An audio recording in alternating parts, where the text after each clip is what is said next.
Have you caught your breath from the Liverpool versus City match? Or Napoli versus Fiorentina? That was pretty crazy as well. Or Barcelona versus Levante? I mean, take your time. In fact, let's start with the Bundesliga as a nice, easy transition into this video. Hey, I'm here for you. I care about your health, unlike these other guys.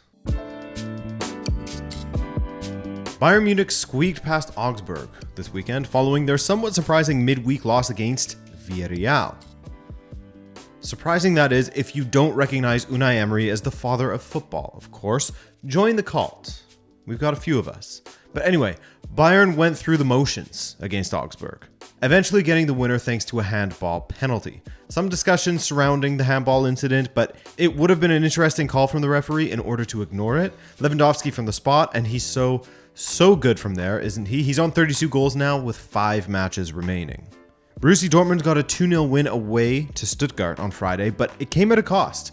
With what has been an awful season injury-wise for Gio Reyna, he went off once again in tears with a hamstring injury. His season is over. Shit luck for the 19-year-old, but in the media, you're hearing of questions surrounding Borussia Dortmund's medical staff, and I think that's fair. All of these injuries to young talent, and so frequently, like Haaland as well, there's good reason for these questions being raised. Köln's spotty form translated to a win. In the derby of the teams that I have a soft spot for in my heart, Köln hosting Mainz, it was Köln who won 3-2 to hand Bo Svensson his second loss on the trot, and what a way to do it. Mainz were winning 2-0 away as of the 55th minute, but by the hour mark, Köln had pulled one back to spark their great comeback. Ljubic and Killian score the equalizers and the winner respectively by the time the 82nd minute had rolled around, and what a turnaround in that second half from Köln. Gladbach, despite their difficulties this season, have managed to climb back up to mid-table and are flirting with top 10 at the moment following their win over Greuther Fürth. Always expected them to win that match as Greuther are nailed on as relegated at this point, barring any miracles, of course, which we, of course, would welcome for the narrative. That would be fun. After getting smacked up last weekend, Wolfsburg smacked up Arminia Bielefeld themselves. Look, someone's got to get smacked. Wolfsburg were 2-0 up at the half thanks to a Lucas Nemecha brace, both assisted by Gerhardt, by the way.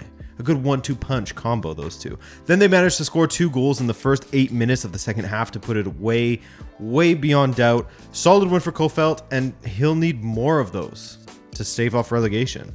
There was a Berlin derby this weekend. Union going away to the monolith that is the Olympiastadion in front of 74,000 spectators and beating up on Hertha with a 4-1 win. Huge accomplishment from them, and that opening goal was emphatic. What a ball in, and what a diving header from Haraguchi. An own goal put the match into question for Union, but a glancing header from Promel put Union back in front, and then a goal apiece from Geraldo Becker. Great finish into the corner, by the way, and a Sven Michel goal in the 85th sealed it. First goal for Union for him, Michel, since he joined from Paderborn in January of 2022. He was on a hot streak in Bundesliga too. Bayer Leverkusen drew Bochum 0-0, while Eintracht Frankfurt fell 2-1 at home against Freiburg, which is 1, surprising given how well they played against Barca, and 2, is a testament to how good this Freiburg side can be, isn't it? And with RB Leipzig lighting up Hoffenheim and continuing their respective forms going, winning form for Leipzig, poor form for Hoffenheim, we take a quick look at the scores and standings to see that Bayern's lead is 9 points, while Leipzig are climbing and will post as a problem for Leverkusen in the top 3. 5 matches to go here. Juve's win over Cagliari was a grind, you could say. Not a great performance from Juventus, as they seem to be perpetually trying to figure themselves out in the last month or so.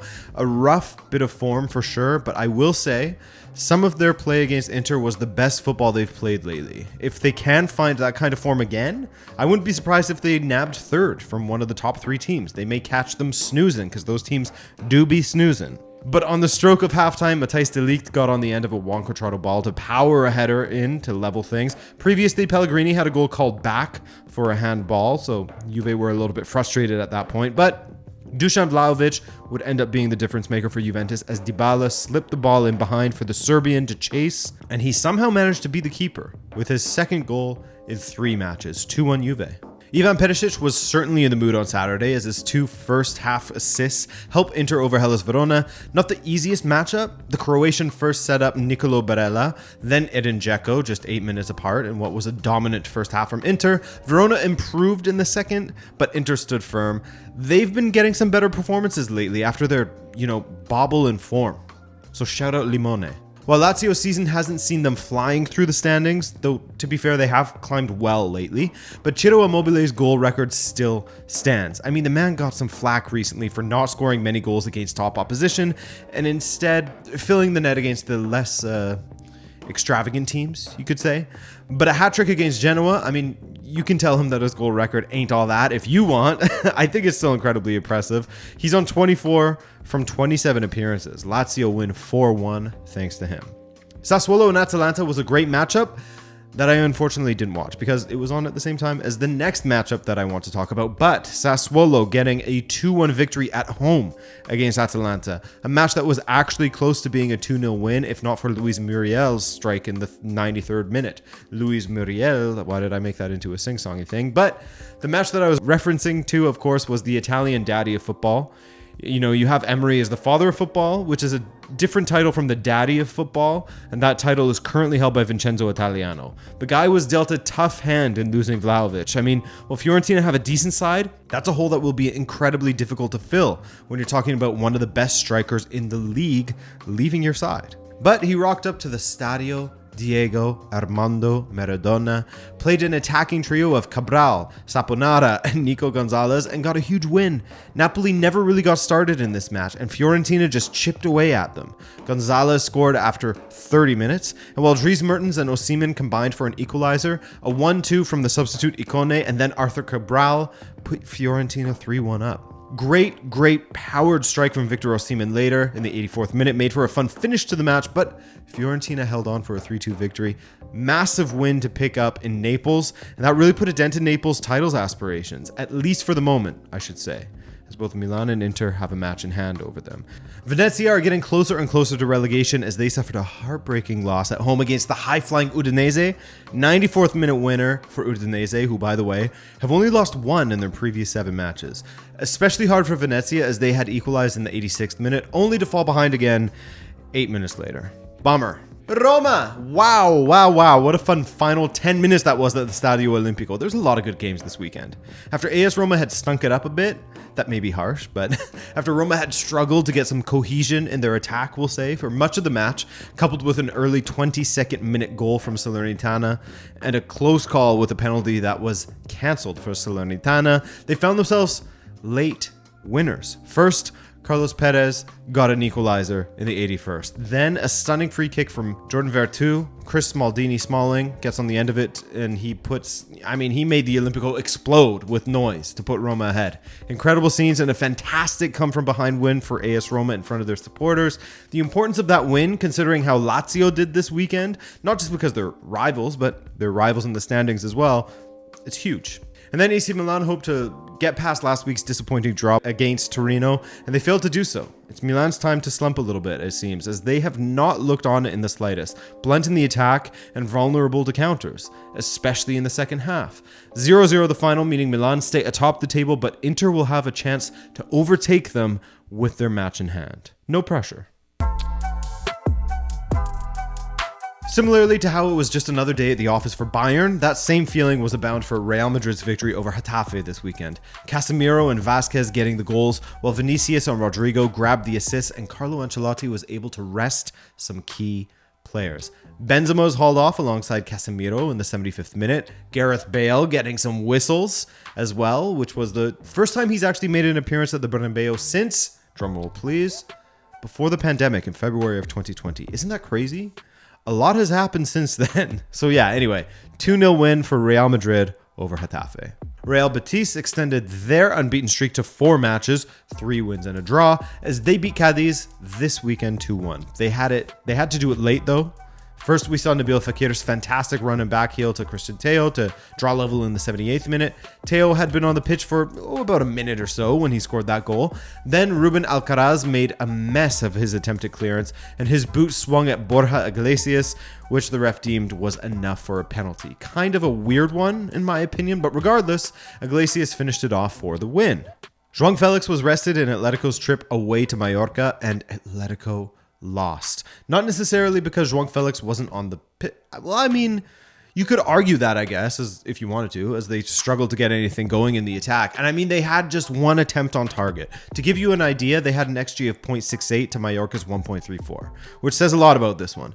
An off match, they probably were guilty of having one eye on that fixture against Man City already, but hey, great strike from Muriqi for Mallorca's goal. Sevilla versus Granada. Sevilla have been in poor form lately, haven't they? They really struggle to get back to their old selves from the first half of the season. They've fallen off the mark as well as far as their title chase goes. They were 4 matches without a victory, but all of that was brushed under the rug with a 4-2 win at home against Granada. Granada, a team that was and is in desperate need for points these days. They really need to start climbing that table. But man, how Sevilla got this win? Scarily, actually. After going from 1-0 down to 2-1 up, Victor Diaz equalized for Granada in the 88th minute. With all of the VAR interventions and 9 substitutions made, there was 9 minutes of added time. 3 minutes in, Rafa Mir made it 3-2 Sevilla. And in the final minute of added time, the 99th, Papu Gomez scored. God, the atmosphere at the Sanchez Pizjuan was just incredible at the end of that match. 4-2 Sevilla. Unai Emery heavily rotated his side. We're talking almost 11 new men in there, including the keeper. All in the name of keeping his starters fresh for their match at the Allianz Arena, I would assume. And with that in mind, they'll take the 1-1 draw at home. Not bad. They're a tournament team, you know? Who cares about the league?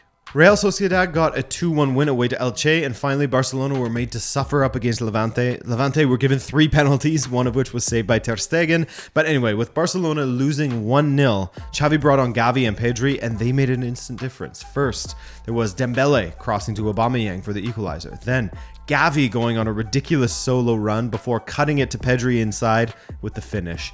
Game change there, if not for that 3rd penalty for Levante to equalize. But Xavi has weapons off of the bench. He's quite good with his substitutions, one of which being Luuk de Jong. And like Koeman said, when a cross is coming in, he's more dangerous than Neymar. And it's true, though.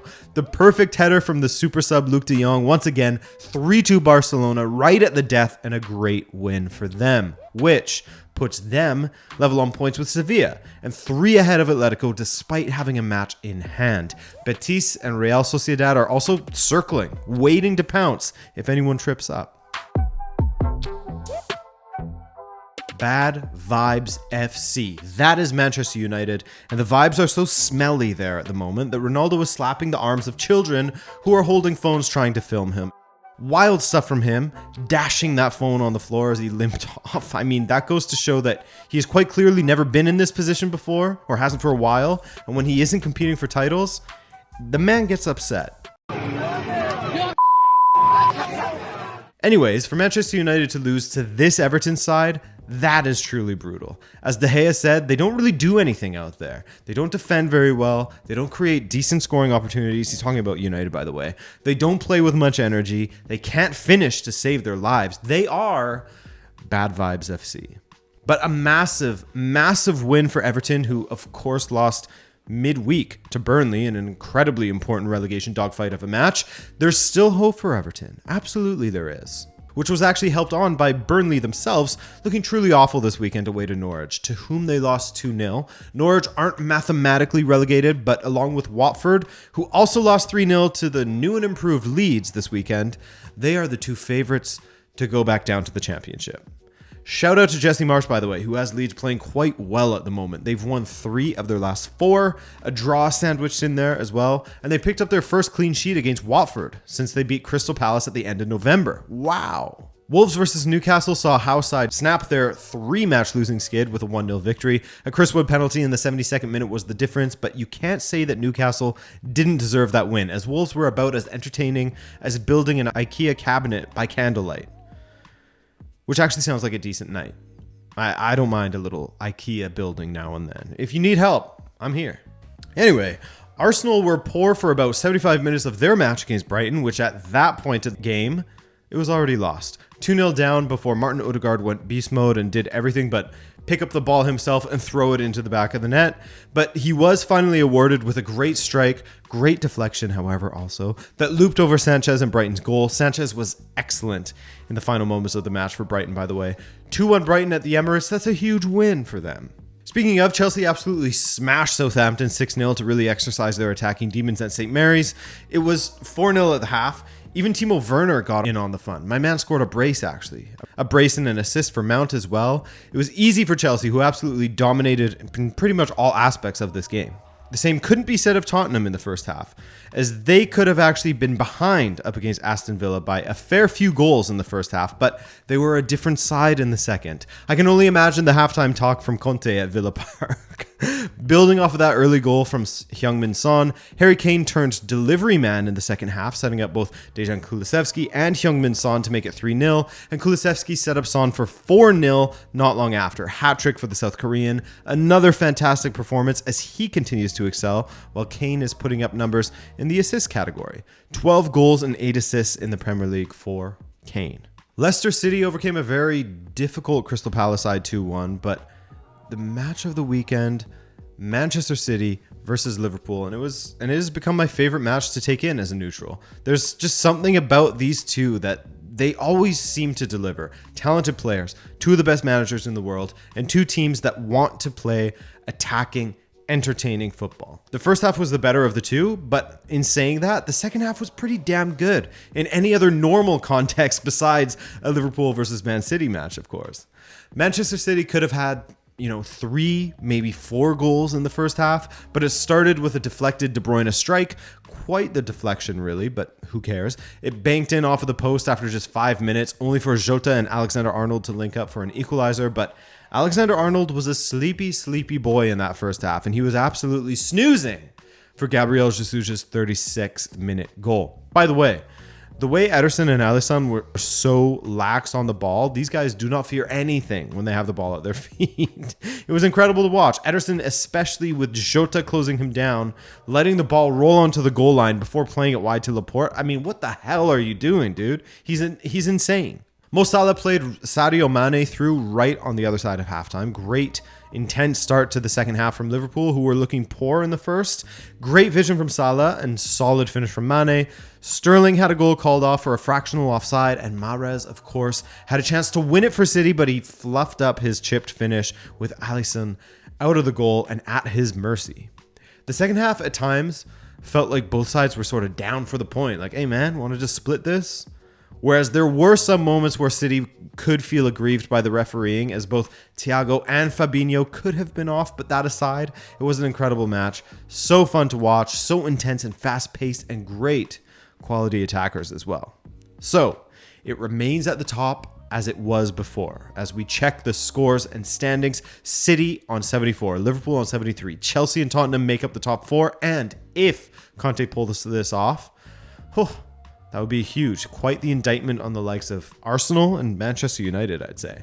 And that's it for this one, guys. A ton of fun watching football this weekend. Darwin Nunez hat trick. You love to see it.